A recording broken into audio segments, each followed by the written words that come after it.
Welcome to BCC. आप सभी छात्रों का बीसीसी में हार्दिक अभिनंदन है।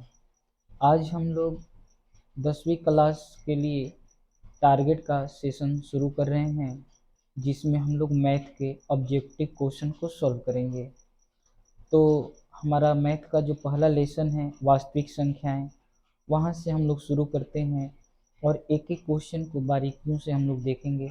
केवल आंसर करना हमारा मकसद नहीं होगा, आखिर यह आंसर ही क्यों हो वो हमारा मकसद होगा। तो एक सूचना ये है कि जो बच्चे 2023 का एग्ज़ाम देने वाले हैं वो ये देखते हैं तो उनका एक रिवीजन हो जाएगा। और जो बच्चे 2024 के लिए तैयारी में लग गए हैं, वे शुरू से ही अगर करना प्रारंभ करते हैं, शुरू से ही तैयारी में लगते हैं, तो आगे चलकर उनके लिए बोझ नहीं होगा। तो चलिए हम लोग शुरू करते हैं। तो देखिए, पहला क्वेश्चन है सह अभाज्य संख्याओं का मस होता है। ऑप्शन आपके पास है 2, 1, 3 और इनमें से कोई नहीं। तो हम लोग डायरेक्ट ऑप्शन लगा देते हैं 1। टीचर भी बोल देंगे कि 1 आंसर होगा। 1 आंसर सही भी है, लेकिन आखिर 1 क्यों होता है? तो इसके लिए आपको समझना होगा कि अभाज्य संख्याएं क्या होती हैं। तो देखिए, जैसे मैं यहाँ पर 12 लिखता हूँ और मैं यहाँ पर 7 लिखता हूँ, तो 12 जो है वो 1 से कटेगा, 2 से कटेगा, 3 से कटेगा, 4 से कटेगा और 6 से कटेगा। और उसके अलावा वो 12 खुद से भी कटेगा। और 7 जो है वो 1 से कटेगा और 7 से कटेगा। तो इन दोनों में अंतर क्या है? ये जो 12 जो है वह अपने अलावा 2 से, 3 से, 4 से और 6 से भी कट रही है। 1 से तो सारी संख्याएं कटती है, लेकिन जो 7 है केवल और केवल 7 से ही कटेगा। यानी वैसी संख्याएं जो केवल अपने से कटती हैं या 1 से ही कटती हैं, तो उन्हें हम लोग अभाज्य संख्याएं कहते हैं। अब हम दो अभाज्य संख्याएं लेकर जांच करते हैं कि क्या उनका जो है आंसर 1 हो रहा है या नहीं। तो हम एक संख्या लेते हैं 7 और एक संख्या ले लेते हैं 11। अब हम लोग इसका मसा निकालने का प्रयास करते हैं। तो 11 में हम लोग 7 से जो है भाग करते हैं, तो 7 एकम 7, शेष आपका आ गया 4। अब इस 4 से हम लोग 7 में करेंगे, तो 4 एकम 4, शेष आ गया 3। अब इस 3 से हम लोग 4 में करेंगे, तो 3 एकम 3, शेष आ गया 1। अब इस 1 से जो है, इस 1 से हम लोग 3 में करेंगे, तो ये 3 बार में जो है आपका कट गया, तो इसका मौसा कितना आया? 1। तो इस प्रकार हम कह सकते हैं कि अभाज्य संख्याओं का मौसा कितना होता है? 1। चलिए, अब हम लोग दूसरे प्रश्न को देखते हैं।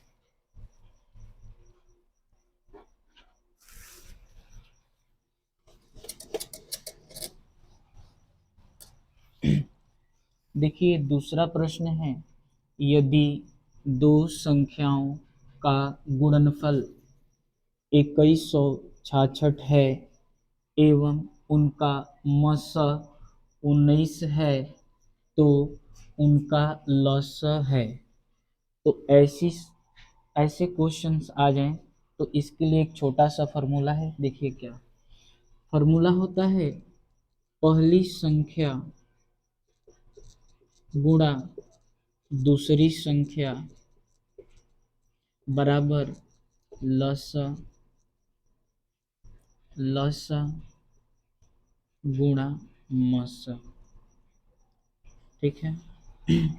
तो यहाँ पर पहली संख्या गुणे दूसरी संख्या, तो इसमें पहली संख्या या दूसरी संख्या तो नहीं दिया है, लेकिन ये बोला है कि दो संख्याओं का गुणनफल जो है कितना है? 2166। यानी पहली संख्या और दूसरी संख्या का गुणनफल है 2166। और इसमें दिया है कि लस, तो लस क्या हमको इसमें दिया है? नहीं, हमको तो लस ज्ञात करना है। तो जहाँ लस है वहाँ हम भी लस लिख देंगे, गुणा मस, तो मस हमको इसमें प्राप्त है कितना? 19। तो अब देखिए, ये पहले इसको उतार देते हैं और यहाँ लसा लसव लिखकर अब हम लोग जानते हैं कि जो यहाँ पर गुणा करता है इधर क्या करेगा, भागा। तो यानी कि 2166 में हमें 19 से भाग करना है। तो अगर आप भाग करेंगे तो ये 144 बार में जो है यह पूरी तरह से कट जाएगा, यानी कि हमारा जो आंसर बनेगा वो कितना बनेगा, 144, यानी ऑप्शन नंबर सी। फार्मूला क्या हो गया, पहली संख्या गुणे दूसरी संख्या बराबर लसा गुणा मसा। तो पहली संख्या और दूसरी संख्या के बजाय उसने दोनों का गुणनफल ही दे दिया था, इसलिए मैंने यहाँ पर गुणनफल ही रख दिया। लसा नहीं दिया तो लसा उतर गया, लेकिन मसा दिया है हमको 19, इसलिए 19 उतर गया। और ये गुणा करे तो आकर भागा किया। आप अच्छे से भागा करके देख लेना, आपका आंसर इतना ही आएगा। चलिए तीसरे क्वेश्चन की तरफ चलते हैं।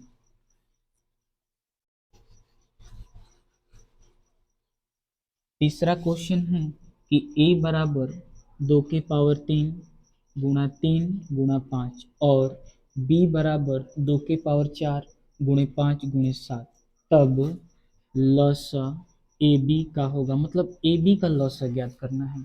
ये देखिए क्वेश्चन है, इसको मैं अच्छे से सॉल्व करके आपको दिखाता हूँ। जैसे ए का मान कितना दिया है, 2 की पावर 3। 2 की पावर 3 का मतलब 2 को कितने बार लिखना है, 3 बार। 1 बार, 2 बार, 3 बार। फिर क्या है, गुणा 3, तो गुणा 3। फिर क्या है, गुणा 5, तो क्या लिख देंगे, 5। ठीक है, बी को भी देख लेते हैं। तो बी दिया है 2 की पावर 4, यानी 2 को 4 बार लिखना है। 1 बार, 2 बार, 3 बार और 4 बार। उसके बाद गुणा 5 गुणा 7, तो गुणा 5 और गुणा 7। अब हम लोग क्या करते हैं, इसका लॉसा निकालते हैं। तो लॉसा के लिए आप लोग जानते हैं कि जो पहले दोनों में कॉमन हो, यानी दोनों में जो आए उसको लिख लिया जाता है। तो ये दो दो अंकों का जोड़ा लग गया तो एक अंक बाहर हो गया। फिर इनका भी जोड़ा लग गया तो ये भी बाहर हो गया। इनका भी जोड़ा लग गया तो ये भी बाहर हो गया। और इनका भी जोड़ा लग गया तो ये भी बाहर हो गया। अब इन इन तीनों का किसी के साथ जोड़ा नहीं लग रहा है, कोई बात नहीं, इनको भी उतार देना है। फिर 3 उतर गया, फिर 2 उतर गया और फिर 7 उतर गया। अब कुछ नहीं करना है, बस आपको गुणा कर देना है। तो इनका गुणा आप आराम से कीजिए, गुणा करने पर आएगा 1680, यानी आपका ऑप्शन नंबर क्या हो गया, डी। चलिए, तो इस प्रकार आप सॉल्व कर सकते हैं। क्या करना है, जो भी है ना 2 की पावर 3 है तो इसको हमने 3 बार लिख दिया, बाकी को भी उतार दिया। वैसे ही 2 की पावर वहाँ पर 4 था तो हमने इसको 4 बार उतार दिया। जो कॉमन हुआ उसको तो मैंने यहाँ तक लिख लिया, और जो कॉमन नहीं है उसको भी मैंने एक एक करके लिख दिया। और फिर गुणा करा देंगे तो आपका आंसर कंप्लीट है। अब देखिए क्वेश्चन नंबर 4। तो क्वेश्चन नंबर 4 में क्या दिया है, क्वेश्चन नंबर 4 में बोला है m यदि m एक धनात्मक पूर्णांक है तो धनात्मक विषम पूर्णांक का रूप होगा। यहाँ दिया है विषम, यही शब्द हमारे लिए आंसर का स्रोत भी रहेगा। विषम और एक क्या होता है, सम। तो विषम और सम में बस एक छोटा सा अंतर है कि जो संख्याएं 2 से कट जाती हैं वो सम होती हैं, और जो 2 से नहीं कटती हैं वे विषम होती हैं। जैसे 6 हो गया, 8 हो गया, ये सभी 2 से कटेंगे। लेकिन विषम क्या होता है, 1 हो गया, 3 हो गया, 5 हो गया, ये 2 से कटाने पर ये जो है 2 के पहाड़े में आएंगे ही नहीं। तो हमसे क्या पूछा है कि विषम पूर्णांक छांटना है, तो देख लेते हैं। इसके लास्ट में है 2, तो ये तो भाई विषम नहीं होगा। इसके लास्ट में है 4, ये भी विषम नहीं होगा। इसके लास्ट में है 1, हाँ 1 जो होता है क्या होता है, विषम होता है। इसलिए हमारा ऑप्शन क्या हो गया, सी। अगला क्वेश्चन देखिए, 5 नंबर क्वेश्चन। 5 नंबर क्वेश्चन में क्या बोला है, निम्नलिखित में से कौन सी संख्या अभाज्य संख्या है। देखिए क्या पूछा, अभाज्य संख्या। अभाज्य संख्या का मतलब बस इतना है कि जो संख्या किसी अन्य दूसरी संख्या से नहीं कटेगी, एक और खुद के अलावा। जैसे यहाँ पर 27 है, तो 27 जो है 3 से कट जाएगा। 9 से कट जाएगा, ठीक है। तो ये तो नहीं हो सकता है।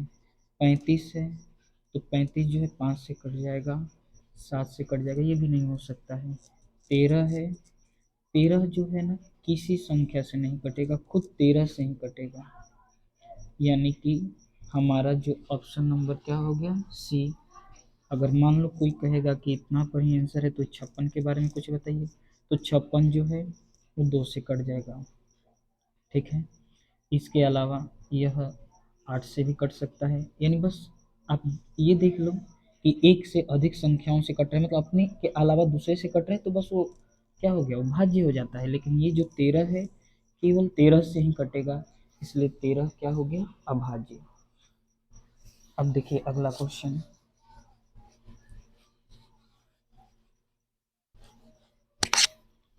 6 नंबर क्वेश्चन क्या बोला है, निम्नलिखित में से कौन सा अपरिमेय संख्या है। अब देखिए ये क्या हो गया, अपरिमेय संख्या। तो अपरिमेय संख्या को मैं छोटे से रूप में समझा देता हूँ।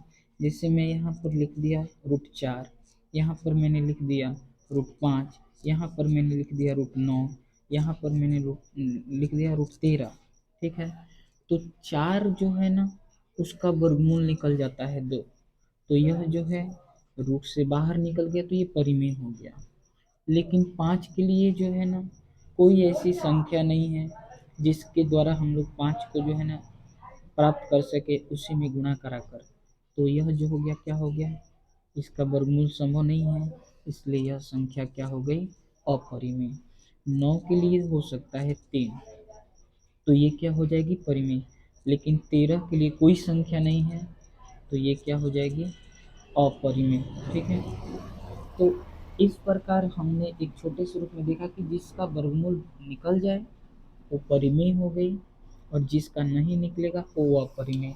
तो अब हम लोग क्वेश्चंस को जरा देखते हैं। जैसे यहाँ पर आपके पास ऑप्शन है 17 अंडर रूट में, 100 अंडर रूट में, 4 अंडर रूट में, √16 प्लस √25। तो देखिए 17 के लिए, 16 के लिए 4 × 4 हो सकता है, लेकिन 17 के लिए जो है वर्गमूल निकाल पाना संभव नहीं है, इसलिए यह अपरिमेय हो गई। तो कोई बोलेगा कि शुरू में था इसलिए आपने टिक कर दिया, आप खुद प्रयास करके भी देख लें। जैसे यहाँ पर 100 लिखा है तो 100 के लिए 10 हो जाएगा, क्योंकि 10 में 10 से गुणा करेंगे तो 100 हो जाएगा। यहाँ पर 4 है तो 4 के लिए 2 हो जाएगा, क्योंकि 2 में 2 से गुणा करेंगे तो 4 हो जाएगा। यहाँ पर 16 है तो 16 के लिए जो है 4 हो जाएगा, वैसे ही 25 के लिए 5 हो जाएगा। लेकिन आपका 17 जो है वह किसी प्रकार से ऐसी संख्या प्राप्त नहीं होगी जिससे आपको 17 प्राप्त हो सके, इसलिए अपरिमित संख्या यहाँ पर क्या हो जाएगी, 17। अगला क्वेश्चन है 144 के अभाज्य गुणनखंड में 2 का घातांक है। तो इस तरह के प्रश्न आए तो आप क्या कीजिए कि सबसे पहले जो भी संख्या दिया है उसको जो है कटाने का प्रयास कीजिए। तो 144 को हम लोग कटाते हैं, तो 2 से कटाइएगा तो ये 7 हो गया, और ये 2 हो गया। फिर 2 से कटाइएगा तो ये 36 हो जाएगा, फिर 2 से कटाइएगा तो 18 हो जाएगा, फिर 2 से कटाइएगा तो 9 हो जाएगा।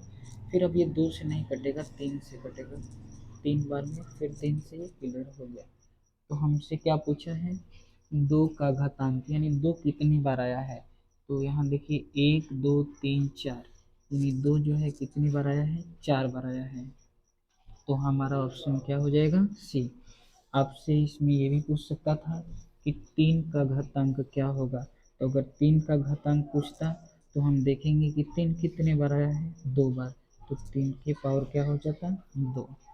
तो इस प्रकार आप जो है बड़ी से बड़ी संख्या हो या छोटी छोटी संख्या हो, पहले आप कटा लीजिए, फिर जिस संख्या का पूछा है, जैसे 2 का पूछा है तो हम इसमें गिनती कर लेंगे कि यह कितने बार आया है, और वहीं हमारा आंसर हो जाएगा।